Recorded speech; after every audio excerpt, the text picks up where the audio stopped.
ਸਿੱਧਾ ਚੱਲਦੇ ਹਾਂ ਤਸਵੀਰਾਂ ਕਪੂਰਥਲਾ ਤੋਂ। ਇਹ ਤਸਵੀਰਾਂ ਸਾਹਮਣੇ ਆਈਆਂ ਨੇ ਜਸਵਿੰਦਰ ਸਿੰਘ ਔਰ ਦੱਸ ਦਈਏ ਕਿ ਇੱਥੇ ਅੱਜ ਸ਼ਹੀਦ ਨੂੰ ਅੰਤਿਮ ਵਧਾਈ ਦਿੱਤੀ ਜਾਣੀ ਹੈ। ਕਿਸ ਤਰ੍ਹਾਂ ਦੇ ਨਾਲ ਕੀ ਕੁਝ ਹਾਲਾਤ ਨੇ ਔਰ ਮ੍ਰਿਤਕ ਦੇ ਜਿਹੜੀ ਹੈ ਉਹ ਪਹੁੰਚਣ ਦੀਆਂ ਤਸਵੀਰਾਂ ਨੇ। ਵੇਖ ਸਕਦੇ ਹੋ ਕਿ ਕਿਹੋ ਜਿਹਾ ਹਾਲ ਇਸ ਪਰਿਵਾਰ ਦਾ ਹੈ, ਕਿਉਂਕਿ ਕਪੂਰਥਲਾ ਦੇ ਵਿੱਚ ਜਸਵਿੰਦਰ ਸਿੰਘ 11 ਤੇ 13 ਸਾਲ ਦੇ ਦੋ ਬੱਚੇ ਨੇ, ਇੱਕ ਬੇਟਾ ਤੇ ਇੱਕ ਬੇਟੀ ਜਸਵਿੰਦਰ ਸਿੰਘ ਦੇ, ਔਰ ਤਿੰਨੋਂ ਜਵਾਨ ਪੰਜਾਬ ਦੇ ਸ਼ਹੀਦ ਹੋਏ।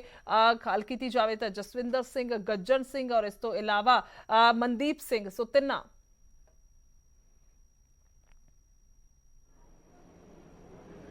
ਇਹਨਾਂ ਦੀ ਸ਼ਹਾਦਤ ਹੋਈ ਸੀ, ਜਿਸ ਤੋਂ ਬਾਅਦ ਅੱਜ ਮ੍ਰਿਤਕ ਦੇਹਾਂ ਜਿਹੜੀਆਂ ਨੇ ਘਰ ਪਹੁੰਚਣਗੀਆਂ ਔਰ ਪਰਿਵਾਰ ਨੂੰ ਇੰਤਜ਼ਾਰ ਹੈ ਉਹਨਾਂ ਦੇ ਪੁੱਤਰਾਂ ਦਾ। ਉਹਨਾਂ ਦਾ ਕਹਿਣਾ ਹੈ ਕਿ ਬੇਸ਼ੱਕ ਉਹਨਾਂ ਦੀ ਜਾਨ ਚਲੀ ਗਈ ਹੈ, ਪਰ ਉਹ ਦੇਸ਼ ਦੇ ਲਈ ਇੱਕ ਮਾਣ ਵਾਲੀ ਗੱਲ ਹੈ। ਜਾਨ ਜਿਹੜੀ ਹੈ ਉਹਨਾਂ ਨੇ ਆਪਣੇ ਦੇਸ਼ ਦੇ ਲਈ ਵਾਰੀ ਹੈ। ਅੰਤਿਮ ਵਧਾਈ ਦਿੱਤੀ ਜਾ ਰਹੀ ਹੈ ਜਸਵਿੰਦਰ ਸਿੰਘ ਦੇ ਘਰ ਤੋਂ। ਇਹ ਸਿੱਧੀਆਂ ਤਸਵੀਰਾਂ ਇਕੱਠ ਵੇਖ ਸਕਦੇ ਹੋ, ਕਿੰਨੀ ਵੱਡੀ ਤਾਦਾਦ ਇੱਥੇ ਉਹਨਾਂ ਲੋਕਾਂ ਦੀ ਪਹੁੰਚੀ ਹੋਈ ਹੈ ਜਿਹੜੇ ਉਹਨਾਂ ਨੂੰ ਚਾਹਣ ਵਾਲੇ ਨੇ। ਬੇਸ਼ੱਕ ਉਹ ਪਰਿਵਾਰਕ ਮੈਂਬਰ ਨੇ, ਰਿਸ਼ਤੇਦਾਰ ਨੇ, ਪਿੰਡ ਵਾਸੀ ਨੇ, ਜਾਂ ਫਿਰ ਯਾਰ ਤੇ ਮਿੱਤਰ ਦੋਸਤ ਜਿਹੜੇ ਨੇ ਉਹ ਇਹਨਾਂ ਸ਼ਹੀਦਾਂ ਦੇ, ਕਿਉਂਕਿ ਫੋਨ ਤੇ ਅਕਸਰ ਗੱਲਬਾਤ ਹੁੰਦੀ ਰਹਿੰਦੀ ਸੀ ਜੋ ਜਾਣਕਾਰੀਆਂ ਆ ਰਹੀਆਂ ਨੇ। ਔਰ ਖਾਸ ਤੌਰ ਤੇ ਜੇਕਰ ਪਰਿਵਾਰ ਦੀ ਗੱਲ ਕੀਤੀ ਜਾਵੇ ਤਾਂ ਉਹਨਾਂ ਦਾ ਕਹਿਣਾ ਹੈ ਕਿ ਹੁਣ ਆਉਣਾ ਸੀ ਛੁੱਟੀ, ਕਿਸੇ ਦੇ ਵੱਲੋਂ 30 ਅਕਤੂਬਰ ਦਾ ਵਿਆਹ ਸੀ ਘਰ 'ਚ ਕਿਸੇ ਪਰਿਵਾਰ ਦੇ ਵਿੱਚ, ਸੋ ਉਹਦੇ ਲਈ ਤਿਆਰੀਆਂ ਹੋ ਰਹੀਆਂ ਸੀ। ਸੋ ਹਰ ਇੱਕ ਬੇਸ਼ੱਕ ਕੋਈ ਦੂਰ ਬੈਠਾ ਹੈ, ਬੇਸ਼ੱਕ ਫੌਜੀ ਜਵਾਨ ਆਪਣੀ ਡਿਊਟੀ ਨਿਭਾਉਂਦੇ ਨੇ, ਪਰ ਪਰਿਵਾਰ ਤਾਂ ਸਭ ਦਾ ਹੈ। ਔਰ ਪਰਿਵਾਰ ਦੇ ਵਿੱਚ ਜਿਸ ਤਰ੍ਹਾਂ ਦੀਆਂ ਖੁਸ਼ੀਆਂ ਆਉਂਦੀਆਂ ਨੇ ਉਹਦੇ ਵਿੱਚ ਸ਼ਾਮਿਲ ਹੋਣ ਦੇ ਲਈ ਵੀ ਉਹ ਵੀ ਹਮੇਸ਼ਾ ਤਤਪਰ ਰਹਿੰਦੇ ਨੇ। ਉਹਨਾਂ ਨੂੰ ਵੀ ਲੱਗਦਾ ਹੈ ਕਿ ਅਸੀਂ ਬੇਸ਼ੱਕ ਪਰਿਵਾਰ ਤੋਂ ਦੂਰ ਬੈਠੇ ਹਾਂ, ਪਰ ਜਦੋਂ ਕੋਈ ਖਾਸ ਦਿਨ ਹੋਵੇ, ਘਰ ਦੇ ਵਿੱਚ ਵਿਆਹ ਸ਼ਾਦੀ ਹੋਵੇ, ਤਾਂ ਅਸੀਂ ਵੀ ਉੱਥੇ ਪਹੁੰਚ ਕਰੀਏ। ਸੋ ਇਹ ਸਭ ਇੱਛਾਵਾਂ ਹੁੰਦੀਆਂ ਨੇ, ਪਰ ਦੂਸਰੇ ਪਾਸੇ ਫਰਜ਼ ਵੀ ਹੁੰਦਾ ਹੈ। ਸੋ ਸਾਡੇ ਨਾਲ ਜਗਜੀਤ ਨੇ ਫੋਨ ਲਾਈਨ ਤੇ। ਜੀ ਜਗਜੀਤ, ਸਿੱਧੀਆਂ ਤਸਵੀਰਾਂ ਅਸੀਂ ਵੇਖ ਪਾ ਰਹੇ ਹਾਂ ਕਿ ਆਖਿਰਕਾਰ ਕਿਸ ਤਰ੍ਹਾਂ ਦੇ ਨਾਲ ਇੱਥੇ ਅੰਤਿਮ ਵਧਾਈ ਦਾ ਇਹ ਮਾਹੌਲ ਹੈ। ਕੀ ਕੁਝ ਕਹੋਗੇ ਤੁਸੀਂ? ਬਿਲਕੁਲ, ਜਿਸ ਤਰ੍ਹਾਂ ਗੱਲ ਕੀਤੀ ਜਾਵੇ ਜੀ, ਤਲਵੰਡੀ ਮਾਨਾ ਪਿੰਡ ਕਪੂਰਥਲਾ ਦਾ ਜਿੱਥੇ ਜਸਵਿੰਦਰ ਸਿੰਘ ਦੀ ਡੈਡ ਬੋਡੀ ਹੈ ਉਹ ਹੁਣ ਕੁਝ ਸਮਾਂ ਪਹਿਲਾਂ ਹੀ ਜਿਹੜੀ ਇੱਥੇ ਪਹੁੰਚੀ ਹੈ। ਸਰਕਾਰੀ ਸਨਮਾਨਾਂ ਦੇ ਨਾਲ ਸਨਮਾਨ ਕੀਤਾ ਜਾਣਾ ਹੈ। ਇਸ ਦੇ ਨਾਲ ਹੀ ਜਿਹੜੀ ਫੌਜ ਦੇ ਵੀ ਵੱਲੋਂ ਵੀ ਇਹਨਾਂ ਨੂੰ ਸਲਾਮੀ ਦਿੱਤੀ ਜਾਣੀ ਹੈ। ਪਿੰਡ ਦੇ ਵਿੱਚ ਜਿਹੜਾ ਸੋਗ ਦਾ ਮਾਹੌਲ ਹੈ, ਲੇਕਿਨ ਜਿਹੜੇ ਲੋਕ ਨੇ ਉਹ ਲਗਾਤਾਰ ਸ਼ਹੀਦ ਜਸਵਿੰਦਰ ਸਿੰਘ ਅਮਰ ਰਹੇ ਦੇ ਨਾਰੇ ਦੇ ਨਾਲ ਜਿਹੜੇ ਉਹਨਾਂ ਨੂੰ ਸ਼ਰਧਾਂਜਲੀ ਦੇ ਰਹੇ ਨੇ। ਜਦੋਂ ਇੱਥੇ ਗੱਲ ਕੀਤੀ ਜਾਏ ਪਰਿਵਾਰ ਦੇ ਵਿੱਚ, ਪਰਿਵਾਰ ਜਿਹੜਾ ਹੈ ਉਹ ਦੁੱਖਾਂ ਦੇ ਵਿੱਚ ਹੈ, ਕਿਉਂਕਿ ਇਹਨਾਂ ਦੇ ਜੋ ਪਿਤਾ ਸੀ ਸਨ ਉਹ ਵੀ ਫੌਜੀ ਸਨ, ਔਰ ਇਹਨਾਂ ਦੇ ਵੱਡੇ ਭਰਾ ਸਨ ਉਹ ਵੀ ਫੌਜੀ ਸਨ। ਔਰ ਇਸ ਦੇ ਨਾਲ ਇਹਨਾਂ ਦੀ ਪਰਿਵਾਰ, ਰਿਸ਼ਤੇਦਾਰ, ਕਾਫੀ ਲੋਕ ਜਿਹੜੇ ਇਹ ਦੇਸ਼ ਦੀ ਸੇਵਾ ਦੇ ਵਿੱਚ ਲੱਗੇ ਰਹੇ ਨੇ। ਉਹ ਜਿਹੜੇ ਜਸਵਿੰਦਰ ਸਿੰਘ ਦੀ ਸ਼ਹਾਦਤ ਨੂੰ ਜਿਹੜੇ ਉਹ ਲੋਕ ਦੁੱਖ ਤਾਂ ਮੰਨਦੇ ਨੇ, ਲੇਕਿਨ ਇਸ ਮਾਣ ਵੀ ਕਰਦੇ ਨੇ ਕਿ ਉਹਨਾਂ ਦਾ ਜਿਹੜਾ ਬੇਟਾ ਹੈ, ਜਿਹੜਾ ਉਹਨਾਂ ਦਾ ਪਰਿਵਾਰ ਦਾ ਮੈਂਬਰ ਹੈ, ਉਹ ਦੇਸ਼ ਦੇ ਕੰਮ ਆਇਆ ਹੈ। ਉਹਨਾਂ ਨੇ ਜਿਹੜੀ ਜਾਨ ਹੈ ਉਹ ਆਪਣੇ ਦੇਸ਼ ਵਾਸਤੇ ਦਿੱਤੀ ਹੈ ਜੀ। ਬਿਲਕੁਲ, ਸਿੱਧੀਆਂ ਤਸਵੀਰਾਂ ਅਸੀਂ ਵੇਖ ਪਾ ਰਹੇ ਹਾਂ ਤੇ ਇੱਥੇ ਪਹੁੰਚਣ ਦਾ ਕੀ ਕੁਝ ਸੀਐਮ ਚੰਨੀ ਉਹਨਾਂ ਦੇ ਜਾਣਕਾਰੀ ਹੈ ਤੁਹਾਡੇ ਤੱਕ ਜਗਜੀਤ? ਫਿਲਹਾਲ ਅਜਿਹੀ ਕੋਈ ਜਾਣਕਾਰੀ ਨਹੀਂ, ਨਾ ਤਾਂ ਕੋਈ ਅਫੀਸ਼ੀਅਲ ਕੋਈ ਜਾਣਕਾਰੀ ਹੈ ਕਿ ਮੁੱਖ ਮੰਤਰੀ ਚੰਨੀ ਜਿਹੜੇ ਆ ਉਹ ਇੱਥੇ ਪਹੁੰਚਣਗੇ। ਲੇਕਿਨ ਜਿਹੜਾ ਕੁਝ ਸਮੇਂ ਬਾਅਦ ਜਿਹੜਾ ਵਾ ਸੰਸਕਾਰ ਦਾ ਜਿਹੜਾ ਕੀਤਾ ਜਾਣਾ ਜਸਵਿੰਦਰ ਸਿੰਘ ਦਾ, ਉਸਦੇ ਵਾਸਤੇ ਹੋਰ ਜਿਹੜੀਆਂ ਰਾਜਨੀਤਿਕ ਸ਼ਖਸੀਅਤਾਂ ਜਿਹਦੇ ਵਿੱਚ ਐਜੀਪੀਸੀ ਦੇ ਪ੍ਰਧਾਨ ਬੀਬੀ ਜਗੀਰ ਕੌਰ ਜੋ ਇਸੇ ਇਲਾਕੇ ਨੂੰ ਬਿਲੋਂਗ ਕਰਦੇ ਨੇ ਉਹ ਪਹੁੰਚੇ ਨੇ। ਉਸ ਤੋਂ ਇਲਾਵਾ ਸੁਖਪਾਲ ਸਿੰਘ ਖਹਿਰਾ ਜਿਹੜੇ ਇੱਥੋਂ ਦੇ ਵਿਧਾਇਕ ਨੇ ਉਹ ਪਹੁੰਚੇ ਨੇ। ਜ਼ਿਲ੍ਹਾ ਪ੍ਰਸ਼ਾਸਨ ਮੌਜੂਦ ਹੈ, ਲੇਕਿਨ ਜੋ ਚਰਨਜੀਤ ਚੰਨੀ ਨੇ ਜੋ ਮੁੱਖ ਮੰਤਰੀ ਨੇ ਉਹਨਾਂ ਦਾ ਇੱਥੇ ਆਉਣ ਦਾ ਫਿਲਹਾਲ ਕੋਈ ਵੀ ਜਿਹੜਾ ਪ੍ਰੋਗਰਾਮ ਨਹੀਂ ਹੈਗਾ ਜੀ। ਬਿਲकुल ठीक है, बहुत बहुत शुक्रिया जगजीत, और फिर तो जुड़ांगे तुहाडे नाल। और फिलहाल मृतक दी जिहड़ी है जसविंदर सिंह शहीद दी घर पहुंच चुकी है, और दस दईए कि इन्हां दे पिता भी फौजी और इन्हां दा भरा भी वड्डा फौजी ते इह भी फौजी फिलहाल देश दे लई शहादत दे दित्ती है। किस तरह दे नाल सैलाब उमड़िया होया उन्हां लोकां दा जो प्यार करदे ने, जो जिन्हां दी यादां दे विच जसविंदर सिंह वास्ते, क्योंकि किस तरह दीयां गल्लां बातां सन, किस तरह दा हमेशा तो परिवार दे प्रति रवैया रहा, वो सब कुछ याद आउंदा जदों इदां दी घड़ी आ जाती है, जदों खुद जिंदे जागदे पुत की जगह उसकी मृतक दे आवे।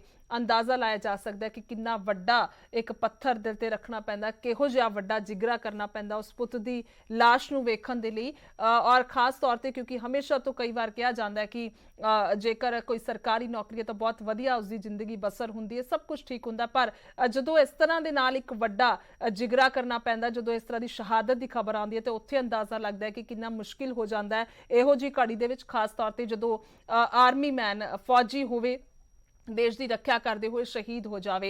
फिर तो एक बार दस दईए कि पुंछ दे विच जिहड़ा एनकाउंटर होया सी, जदों उत्थे अतवादियों के वल्लों गोलियां वराईयां गईयां सन, तो उस दे विच 5 जवान शहीद होए सी, जिन्हां दे विचों 3 पंजाब दे ने, और ਪੰਜਾਬ ਦੇ ਇਹਨਾਂ ਤਿੰਨਾਂ ਜਵਾਨਾਂ ਦੇ ਵੱਲੋਂ ਸ਼ਹਾਦਤ ਦਿੱਤੀ ਗਈ। ਜਦੋਂ ਖਬਰ ਆਉਂਦੀ ਹੈ ਤਾਂ ਪੂਰਾ ਸਨ ਇੱਕਦਮ ਤੋਂ ਪੂਰਾ ਪੰਜਾਬ ਵੀ ਰਹਿੰਦਾ ਔਰ ਬਾਕੀ ਸਾਰਾ ਦੇਸ਼ ਵੀ, ਕਿਉਂਕਿ ਅਜਿਹੀ ਕੋਈ ਖਬਰ ਇੱਕਦਮ ਤੋਂ ਸਭ ਨੂੰ ਇੱਕ ਝਟਕਾ ਦਿੰਦੀ ਹੈ।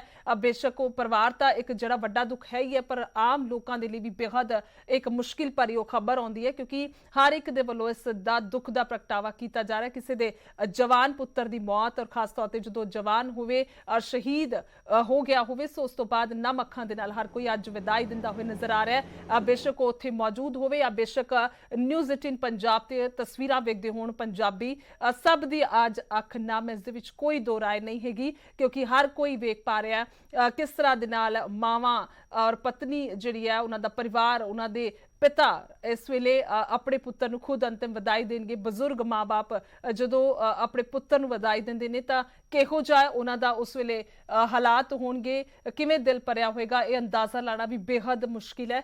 ਪਰ ਜ਼ਰੂਰ ਮਾਣ ਕਰ ਰਹੇ ਨੇ ਕਿਉਂਕਿ ਪੁੱਤਰ ਨੇ ਦੇਸ਼ ਦੇ ਲਈ ਜਾਨਵਾਰੀ ਹੈਗੀ ਹੈ। ਪਰ ਦੂਸਰਾ ਪੱਖ ਵੀ ਜ਼ਰੂਰ ਆਉਂਦਾ ਜਦੋਂ ਛੋਟੇ-ਛੋਟੇ ਬੱਚੇ ਰੋਂਦੇ ਕੁਰਲਾਉਂਦੇ ਨੇ, ਖਾਸ ਤੌਰ ਤੇ ਜਿਨ੍ਹਾਂ ਨੂੰ ਸਮਝ ਹੋਵੇ, ਕਿਉਂਕਿ ਜੇਕਰ ਜਸਵਿੰਦਰ ਸਿੰਘ ਦੀ ਗੱਲ ਕਰਦੇ ਹਾਂ ਜਿਨ੍ਹਾਂ ਦੀ ਮ੍ਰਿਤਕ ਦੇ ਘਰ ਪਹੁੰਚ ਚੁੱਕੀ ਹੈ, ਜਿੱਥੇ ਇੱਕ ਪਤਨੀ ਦਾ ਅਸੀਂ ਦੁੱਖ ਜਿਹੜਾ ਹੈ ਉਹ ਸਮਝ ਸਕਦੇ ਆ ਕਿਹੋ ਜਿਹੇ ਹਾਲ ਹੋਣਗੇ। ਉੱਥੇ ਹੀ ਦੋ ਬੱਚੇ ਵੀ ਨੇ, ਇੱਕ 11 ਸਾਲ ਦਾ ਤੇ ਇੱਕ 13 ਸਾਲ, ਦੋ ਬੱਚੇ ਨੇ, ਇੱਕ ਬੇਟਾ ਤੇ ਬੇਟੀ, ਤੇ ਉਹ ਪੂਰੀ ਸੁਰਤ ਦੇ ਵਿੱਚ ਨੇ ਇਸ ਵੇਲੇ। ਉਹਨਾਂ ਨੂੰ ਪੂਰੀ ਸਮਝ ਹੈ ਕਿ ਉਹਨਾਂ ਦੇ ਪਿਤਾ ਨੇ ਔਰ ਜਦੋਂ ਛੁੱਟੀ ਘਰੇ ਆਉਂਦੇ ਹੋਣਗੇ ਕਿ ਕਿਸ ਤਰ੍ਹਾਂ ਦਾ ਮਾਹੌਲ ਹੋਏਗਾ। ਪਰ ਇਸ ਵੇਲੇ ਜੋ ਮ੍ਰਿਤਕ ਦੇ ਉਹਨਾਂ ਦੀ ਘਰ ਆਈ ਹੈ ਉਸ ਦੇ ਲਈ ਵੀ ਉਹ ਬੱਚੇ ਅੰਦਾਜ਼ਾ ਲਗਾ ਸਕਦੇ ਹੋਣਗੇ ਕਿ ਪਿਤਾ ਅੱਜ ਇਸ ਦੁਨੀਆ 'ਚ ਨਹੀਂ ਰਹੇ ਤੇ ਹਮੇਸ਼ਾ ਦੇ ਲਈ ਉਹਨਾਂ ਨੂੰ ਛੱਡ ਕੇ ਜਾ ਰਹੇ ਨੇ। ਤੇ ਇੱਕ ਬੇहद ਹੀ ਬਹੁਤ ਹੀ ਔਖੀ ਘੜੀ ਹੈ ਜਿਸ ਨੂੰ ਸਹਾਰਨਾ ਸ਼ਾਇਦ ਬੇहद ਮੁਸ਼ਕਿਲ ਹੋ ਜਾਏਗਾ ਪਰਿਵਾਰ ਦੇ ਲਈ। ਔਰ ਤਿੰਨ ਤਸਵੀਰਾਂ ਜਿਹੜੀਆਂ ਪਰਿਵਾਰਾਂ ਦੀ ਅਸੀਂ ਤੁਹਾਨੂੰ ਲਗਾਤਾਰ ਵਿਖਾ ਰਹੇ ਸੀ, ਪਰ ਫਿਲਹਾਲ ਇਹ ਦੋ ਤਸਵੀਰਾਂ ਤੁਸੀਂ ਵੇਖ ਪਾ ਰਹੇ ਹੋ।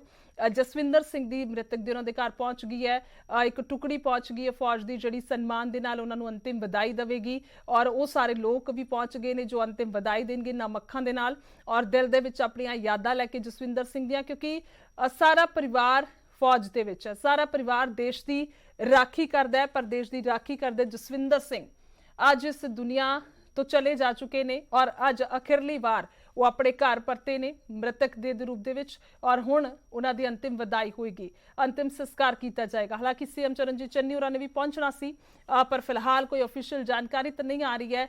ਪਰ ਇਹਨਾਂ ਜ਼ਰੂਰ ਪਤਾ ਲੱਗਿਆ ਕਿ ਉਹ ਪਹੁੰਚਣਗੇ ਔਰ ਸ਼ਹੀਦ ਨੂੰ ਜਿਹੜਾ ਮੋਢਾ ਦੇਣਗੇ, ਉਹਨਾਂ ਦੀ ਆਖਿਰਲੀ ਜਿਹੜੀ ਉਹਨਾਂ ਦੀ ਅਰਥੀ ਹੋਵੇਗੀ, ਸੋ ਉਸ ਨੂੰ ਮੋਢਾ ਦਿੱਤਾ ਜਾਵੇਗਾ ਤਾਂ ਕਿ ਆਪਣਾ ਫਰਜ਼ ਨਿਭਾਇਆ ਜਾ ਸਕੇ ਮੁੱਖ ਮੰਤਰੀ ਹੋਣ ਦੇ ਨਾਤੇ। ਇਸ ਤੋਂ ਇਲਾਵਾ ਪਰਿਵਾਰ ਨੂੰ ਜਿਹੜਾ ਮੁਆਵਜ਼ਾ ਵੀ ਦਿੱਤਾ ਗਿਆ 50 ਲੱਖ ਰੁਪਏ ਦਾ, ਇੱਕ ਪਰਿਵਾਰ ਦੇ ਜੀ ਨੂੰ ਸਰਕਾਰੀ ਨੌਕਰੀ ਵੀ ਦਿੱਤੀ ਜਾਵੇਗੀ।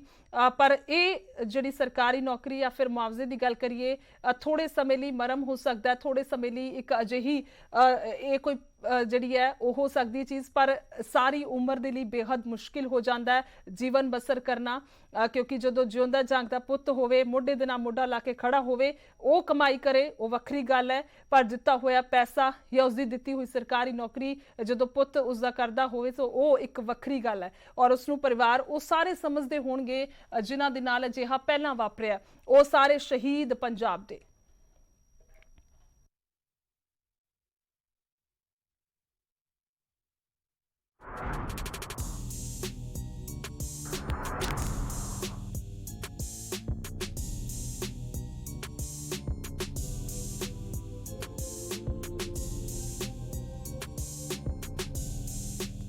Barbella Grand, Chandigarh and Mohali's most premium residential project.